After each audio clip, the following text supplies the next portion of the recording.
السلام علیکم۔ امید کرتی ہوں آپ سب خیریت سے ہوں گے۔ یہ قصہ ہے ایک حکیم صاحب کا جو اللہ سے بہت دعائیں کرتے تھے۔ ایک حکیم صاحب ہوا کرتے تھے جو بہت ہی نیک دل اور دیندار تھے، جن کا دواخانہ ایک پرانی عمارت میں تھا۔ حکیم صاحب روز اپنے دواخانے سے پہلے اپنی بیوی سے کہتے کہ جس چیز کی ضرورت تم کو آج ہے وہ تم ایک کاغذ پر لکھ کر دے دو، تو ان کی بیوی لکھ کر دے دیتی۔ حکیم صاحب اپنی دکان پر جا کر سب سے پہلے اس پرچے کو کھولتے، بیوی نے جو کچھ لکھا ہوتا تو ان کا حساب لگاتے، اس کا ٹوٹل کرتے، پھر اللہ سے دعا کرتے کہ یا خدا، میں تیرے حکم کی تعمیل میں تیری عبادت چھوڑ کر یہاں دنیا داری کے چکر میں آ بیٹھا ہوں، جیسے ہی تو میری آج کی ضرورت کو پورا کر دے گا میں اسی وقت یہاں سے اٹھ جاؤں گا۔ اور پھر یہی ہوتا۔ کبھی تو صبح کے 9 بجے یا 10 بجے بھی حکیم صاحب اپنے مریضوں سے فارغ ہو کر اپنے گھر چلے جاتے۔ ایک دن حکیم صاحب نے اپنی دکان کھولی اور رقم کا حساب لگانے کے لیے پرچی کھولی تو وہ پرچی کو دیکھتے ہی رہ گئے۔ ایک لمحے کے لیے تو ان کا دماغ گھوم گیا، ان کو اپنی آنکھوں پر وشواس نہیں ہو رہا تھا، لیکن جلد ہی انہوں نے اپنے آپ پر قابو پا لیا۔ اس پرچے پر آٹے دال کے علاوہ ان کی بیوی نے لکھا ہوا تھا بیٹی کے دہیز کا سامان۔ حکیم صاحب کچھ دیر سوچتے رہے، پھر سب چیزوں کی قیمت لکھنے کے بعد دہیز کے سامان کے سامنے لکھ دیا کہ یہ خدا کا کام ہے اور خدا ہی جانے۔ پھر وہ اپنے کام میں لگ گئے۔ ایک دو مریض آئے تھے جن کی حکیم صاحب نے دوا دے دی۔ اسی وقت ان کی دکان کے سامنے ایک بڑی سی کار آ کر رکی، لیکن کار کے آنے یا کار کے اندر کون ہے ان کو نہیں معلوم تھا۔ حکیم صاحب نے کوئی توجہ نہیں دی کیونکہ کئی کار والے بھی حکیم صاحب کے پاس اپنا علاج کروانے آتے رہتے تھے۔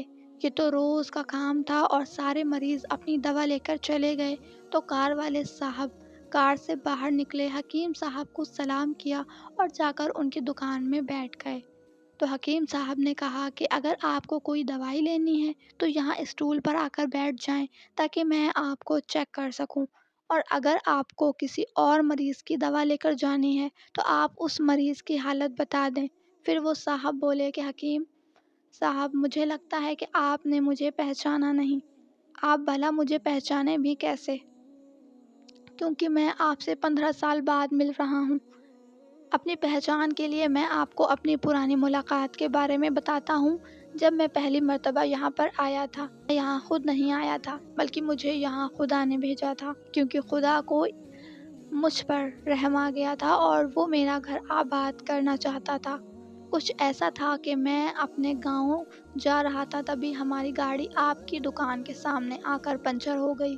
ڈرائیور گاڑی کا پہیہ لے کر پنچر لگوانے چلا گیا تھا، تبھی آپ نے دیکھا کہ میں گرمی اور دھوپ میں گاڑی کے پاس کھڑا ہوا ہوں۔ پھر آپ میرے پاس آئے اور دکان کی طرف اشارہ کر کے کہا کہ آپ اندر بیٹھ جائیے، تو میں نے آپ کا شکریہ ادا کیا اور کرسی پر آ کر بیٹھ گیا۔ ڈرائیور نے کچھ زیادہ ہی دیر لگا دیا۔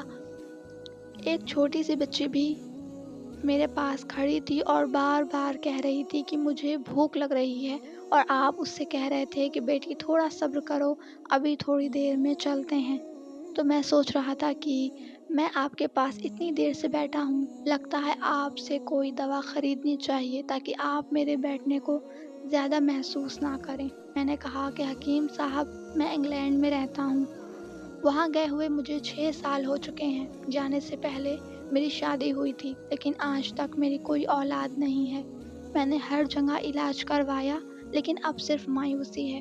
آپ نے کہا کہ میرے بھائی، توبہ استغفار پڑھو اور اپنے رب سے مایوس نہ ہو۔ یاد رکھو اس کے خزانے میں کسی چیز کی کمی نہیں۔ اولاد، مال، غم، خوشی، زندگی اور موت سب اسی کے ہاتھ میں ہے۔ کسی ڈاکٹر کے ہاتھ میں شفا نہیں ہوتی اور نہ کسی دوا میں شفا ہوتی ہے۔ اگر شفا ملتی ہے تو وہ خدا کے حکم سے ملتی ہے۔ اولاد دینی ہے تو وہی دینے والا ہے۔ مجھے یاد ہے کہ آپ باتیں بھی کر رہے تھے اور ساتھ پڑیا بھی بناتے جا رہے تھے۔ ساری دوائیاں آپ نے 2 حصوں میں کر کے انہیں الگ الگ لفافوں میں رکھ دیں۔ پھر آپ نے مجھ سے پوچھا کہ آپ کا نام کیا ہے؟ میں نے کہا میرا نام افضل ہے۔ آپ نے ایک لفافے پر افضل لکھا اور دوسرے لفافے پر بیگم افضل لکھا۔ پھر دونوں لفافے ایک تھیلے میں ڈال کر دوا کھانے کا طریقہ بتایا تو میں نے بے دلی سے دوائی لے لی، کیونکہ میں تو صرف آپ کو کچھ رقم دینا چاہتا تھا۔ لیکن جب دوا لینے کے بعد میں نے پوچھا کہ کتنے پیسے دینے ہیں تو آپ نے کہا کہ بس ٹھیک ہے۔ تو مجھے کچھ سمجھ میں نہیں آیا تو میں نے دوبارہ پوچھا تو آپ نے کہا کہ آج کا کھاتا بند ہو گیا ہے۔ تو میں نے کہا کہ مجھے آپ کی بات سمجھ میں نہیں آئی۔ وہیں ایک شخص اور موجود تھا تو اس نے مجھے بتایا کہ کھاتا بند ہونے کا مطلب ہے کہ حکیم صاحب نے آج کے گھریلو خرچوں کے لیے جتنی رقم خدا سے مانگی تھی خدا نے انہیں دے دی ہے، زیادہ رقم وہ نہیں لے سکتے۔ میں بہت حیران ہوا اور دل ہی دل میں شرمندہ ہوا کہ میں نے کتنی گھٹیا خیالات آپ کے لیے کیے اور یہ سادہ سا حکیم کتنی عظیم انسان ہے۔ پھر میں نے اپنے گھر جا کر اپنی بیگم کو یہ دوائی دکھائی اور اسے ساری بات سمجھائی تو وہ کہنے لگی کہ وہ کوئی عام انسان نہیں بلکہ ہمارے لیے تو وہ ایک فرشتہ ہے۔ مجھے یقین ہے کہ ان کی دی ہوئی دوائی ہمارے لیے فائدہ مند ثابت ہوگی۔ حکیم صاحب، آج میں 3 بچوں کا باپ ہوں۔ خدا نے آپ کو ہماری مدد کا وسیلہ بنایا۔ ہم ہمیشہ آپ کے لیے دعا کرتے ہیں۔ جب بھی میں اپنے گاؤں چھٹی پر آیا تو ہر بار میں آپ کی دکان پر آیا، لیکن مجھے ہمیشہ آپ کی دکان بند ہی ملی۔ میں کل دوپہر کو بھی آیا تھا لیکن آپ کی دکان کل بھی بند تھی۔ وہی ایک آدمی کھڑا تھا، اس نے کہا کہ اگر آپ کو حکیم صاحب سے ملنا ہے تو آپ صبح 9 بجے آ جائیں ورنہ ان سے ملنا مشکل ہے۔ اس لیے میں آج آپ سے ملنے صبح صبح آیا ہوں۔ اب 15 سال پہلے میں نے آپ کی دکان میں آپ کی چھوٹی بیٹی دیکھی تو میں نے بتایا تھا کہ اسے دیکھ کر مجھے میری بھانجی یاد آ رہی ہے۔ میری بھانجی کی شادی اس مہینے میں ہی ہونی تھی۔ اس کی شادی کا سارا خرچ میں نے اپنے ذمے لیا تھا۔ میں نے اسے پیسے بھجوائے تھے کہ وہ اپنی مرضی کی چیزیں خرید لے۔ اسے بخار تھا لیکن اس نے کسی کو نہیں بتایا۔ وہ بخار کی دوائیاں کھاتی رہی اور گھومتی رہی۔ پھر ایک دن وہ بازار میں بے ہوش ہو کر گر گئی۔ اسپتال لے جانے کے بعد پتہ چلا کہ اسے بہت تیز بخار ہے اور وہ بے ہوشی کی ہی حالت میں دنیا سے چلی گئی۔ اس کے انتقال ہونے کے بعد نہ جانے کیوں مجھے اور میری بیوی کو آپ کی بیٹی کا خیال آیا۔ ہم نے یہ فیصلہ کیا کہ ہم دہیز کا سارا سامان آپ کی بیٹی کے لیے پہنچا دیں گے اور اگر شادی جلد ہو گئی تو سارا انتظام خود ہی کریں گے اور اگر ابھی کچھ وقت ہوا تو نقد رقم پہنچا دیں گے۔ میری آپ سے یہ گزارش ہے کہ آپ ان سب کے لیے مجھے منع نہیں کریں گے۔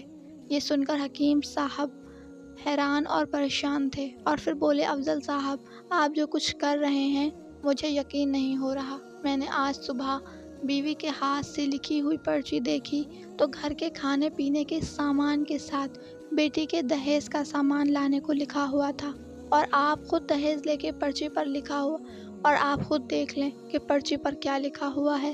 یہ کہہ کر حکیم صاحب نے پرچی افضل صاحب کو تھما دی۔ افضل صاحب نے جب پرچی دیکھی تو وہ دیکھ کر حیران ہو گئے۔ اس پر لکھا تھا کہ یہ خدا کا کام ہے، خدا ہی جانے۔ حکیم صاحب نے کہا کہ افضل صاحب، یقین مانیے جو بھی میری بیوی نے پرچی میں لکھی ہو آج تک ایسا نہیں ہوا، ان سب چیزوں کو لانے کا بندوبست نہیں ہوا اور آپ کی بھانجی کی وفات کا مجھے بہت افسوس ہے، لیکن میں اس پاک کی قدرت پر حیران ہوں کہ جو ہمیں کیا کیا معجزے دکھاتا ہے۔ اس طرح حکیم صاحب کی بیٹی کے دہیز کا سامان کا انتظام ہوتا ہے اور بڑے دھوم دھام سے ان کی بیٹی کی شادی ہوتی ہے۔ کہانی تو یہیں پر ختم ہو جاتی ہے، مگر اس میں ہمارے لیے سبق یہ ہے کہ اللہ پر بھروسہ کرنا چاہیے اور اللہ سے کبھی نا امید نہیں ہونا چاہیے، کیونکہ اللہ فرماتا ہے کہ مایوسی گناہ ہے۔ تو مجھ پر یقین کر کے تو دیکھو، میں تمہاری دعائیں پوری کر دوں گا۔ بے شک اللہ پر یقین کرنے کا سفر بہت خوبصورت ہے۔ اللہ پر یقین کرنا چاہیے کیونکہ آپ کا ہر برا وقت وہ اچھے میں بدل دیتا ہے، اس لیے اللہ پر یقین کریں۔ امید کرتی ہوں آپ کو یہ کہانی پسند آئی ہوگی۔ ملتے ہیں ایک دوسری کہانی کے ساتھ۔ اللہ حافظ۔